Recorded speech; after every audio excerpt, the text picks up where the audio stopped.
The topic for today is how to become an ethical non-executive director. And our speaker for today is Lauren Branston. So Lauren is the CEO of the Institute of Business Ethics. She has nearly 30 years experience advising boards, CEOs and senior leaders on ethics, culture, sustainability, governance and organisational transformation.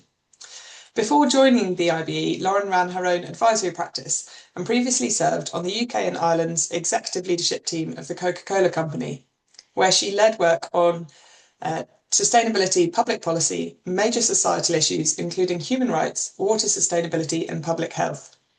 She currently serves on the FRC's Stakeholder Insight Group, UCL's Centre for Ethics and Law Advisory Panel, and the CISI's Ethics and Integrity Committee, and is a former trustee of the Soil Association. Thank you so much for speaking to us today.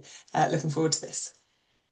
Thank you, Sarah. Thank you so much. And so inspiring to be involved in this conversation today, and also to have found out more about dynamic boards as well, and what a brilliant organisation you are leading here. It's great to see.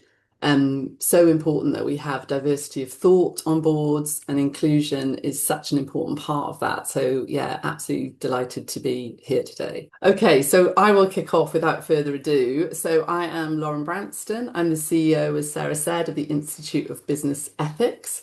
And we are a charity that is here, an independent charity that's here to really promote ethical business standards, and we've been doing that for 40 years, and we have organisational supporters like the Bank of England and professional services firms, FTSE 100 and Fortune 500 companies, along with some smaller organisations as well. So I'm just going to talk about how we think about ethical leadership, particularly leadership of boards at the IBE. And I'll start just by saying we think about this in terms of three levels. So we think about it at ethics at the individual level, the organisational level, and the systemic level, or your impact on society outside of the organisation that you might be overseeing as an ed. And we do that because it's really easy to kind of get confused, with ethics. And so bringing that clarity of those three levels helps to think through issues clearly, to think about where are we coming from, and also are we approaching ethics in the right way across those three levels. This became clear to me first in terms of how bias and assumptions can challenge your ethical leadership or the oversight that you're providing if you're not clear on those three levels. And I give a quick example, which was when I was at the Coca-Cola company. We had the emerging ethical issue of the obesity issue coming in. And we were trying to grapple with how do we do the right thing in the face of the obesity issue at Coke. And I think with the benefit of hindsight, you look back and you say, we went too far into how we manage that issue at the individual level and the organisational level, and potentially not enough thinking about this is actually an issue that is, we have responsibility for, but it's not within our direct control. So we need to be thinking more about ethics at that systemic level, and thinking more about collaboration and so on and so forth. And what that meant was some of the solutions that came out of the company at the start were very much more centered around individual responsibility. So we were thinking about what, product labeling, nutritional information, pack sizes, that kind of thing. And actually, we needed to be thinking more about collaboration with government, with regulators, and with competitors, for example, and to come to the kinds of solutions that would be required to take the broadest possible view of this issue. So I'll stop there, and I'll just talk about, in the 10 minutes that I've got, about the three levels in a bit more detail.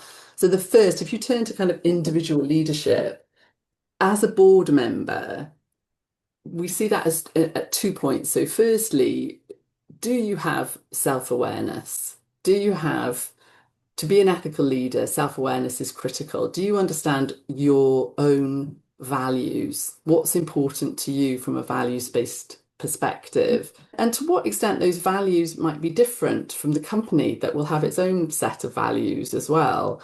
But that self-awareness around what's your purpose? Why are you here? Why have you chosen to become a NED on this board? What's your skills and experience? What are you bringing? And what are you not bringing? And that's okay too, okay? But that self-awareness to understand where your strengths and weaknesses lie, and where your own bias and assumptions might be at play based on all of that are really important. And then the second thing we think about when we think about, ethical leadership at the individual level is we think about your impact on others. So awareness of self and then awareness of your impact on others. And at the heart of ethical decision making is that ability to encourage people to speak up and to challenge and to have a constructive conversation, to debate well, disagree agreeably, as some people say, and to think about what's the board doing and what's my contribution into how this team is operating. So to speak up, to listen, and to act and to learn. And that flow of those things is critically important. And quite often on boards, there can be, there's a lot on the agenda, it's high pressure, there's a balance between we want to tell a positive story to the board. I've heard people say, how can it be true that board packs are 95% positive and only 5% negative? What is the organisation, what is the executive telling you, and what are you learning from those board packs? And how in the board are you discussing openly those areas of uncertainty? And do you believe that your board has got a great approach to kind of good challenge and constructive decision making and discussion and debate or not? Um, the second level is the organizational level. So there's a few things to kind of know, but as an ethical leader, be that a CEO or as an ethical board member or an ethical NED, it's really important that you have a handle on the culture of the organization from an ethical perspective. So there are both formal and informal mechanisms for that. And I'll talk a little bit about the informal, but it's very similar to what I was just saying about the board. So to what extent do you think, when you reflect on the culture of the organization that you're on the board for, there is good decision making, good discussion, an ability to challenge and to speak up? Or do you think there are other things at play? So we can see we have evidence and research at the Institute of Business Ethics that shows that, high pressure environments can quieten down dissent or challenge, or running towards an IPO or running towards an M&A, or those kinds of goals and targets, incentives can skew that ability to have open discussion around ethical challenges. And then in terms of the formal mechanisms, what are your people processes like? Are people treated fairly? Is there a good people strategy where people feel that there is respect and dignity, where people are treated well or not? And thinking about that in terms of people in your direct employment, but also through suppliers and third parties and so on and so forth. That's really important. And then finally, I'd say, who's looking after ethics? Are you talking to the ethics and compliance team? Do you have a handle on the code of ethics? Have you reviewed, or code of conduct? Have you reviewed it? Are you familiar with it? And to what extent is that words on a page, or is that actually genuinely embedded? Those things are, the more formal mechanisms alongside the informal mechanisms for ensuring a good ethical culture. And then the second part of organizational ethics is this bit about ethical decision making. At its core, what is ethical decision making? When you have a decision that the rules don't clearly tell you it's this or this, you have uncertainty, you're guided by your principles, your purpose, and your values to make that decision. And you're doing that by thinking about all of the stakeholders that you might impact, including future generations and nature, but you're thinking about that from their perspective. So, how do you really sit and understand, do I, as a NED, feel very distant from the stakeholders that we're impacting, or do I feel kind of a bit more closely connected? To what extent do I know about the impact of this decision making or have a handle on, not know firsthand, have a handle on the kinds of decisions we're making and what this might mean for people? And sometimes I think, particularly on boards, you can be really at a distance. And so it's asking how, not just what we're trying to do, but how do I get closer to this? How do I start to unpack what this means for the people in that we would consider as stakeholders in this decision?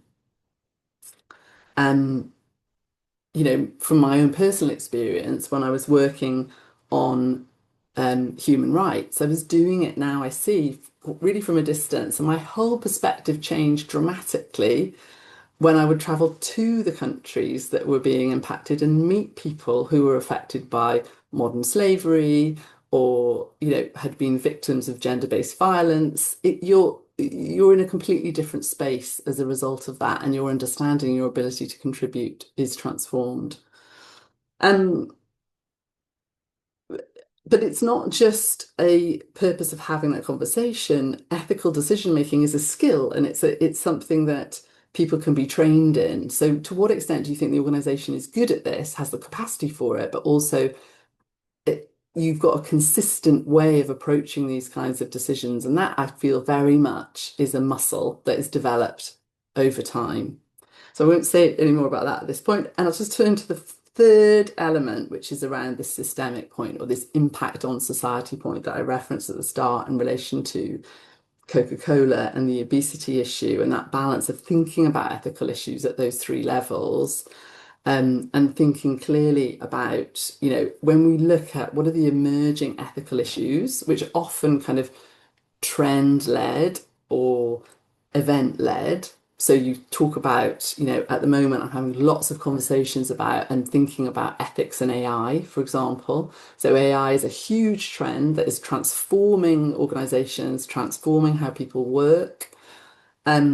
But what is it also happening at societal level, and what is the responsibility of organizations to think about that or not? And I think what we would argue at the IBE is that it's important that you're thinking about, absolutely, you have responsibility outside of your direct control, but what are the most effective mechanisms for having conversation or discussion or positive influence outside of your direct control? And as a NED, I would say you have responsibility for thinking about that as an individual, but also encouraging the executive to think about, how are they engaging with regulators? How are they engaging with and sharing the knowledge you've got on issues that are material to your organisation?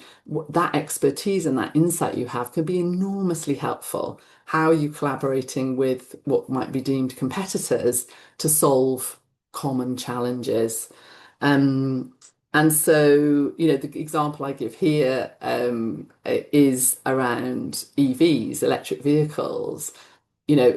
10 years ago, we were setting targets for the transition to electric vehicles, but we still ended up in a situation where we had different charging plugs for cars. And that's clearly an obstacle to scaling. That's clearly where competition has come ahead of collaboration. I'm not commenting on that issue in particular, but thinking about the ways in which we can do more, faster, better together with others to solve impact at the societal level is really, really important. I'll stop there. Hopefully that was 10 minutes, and I'm really looking forward to listening into some of the discussions that go from here. Hopefully that was helpful. Thank you.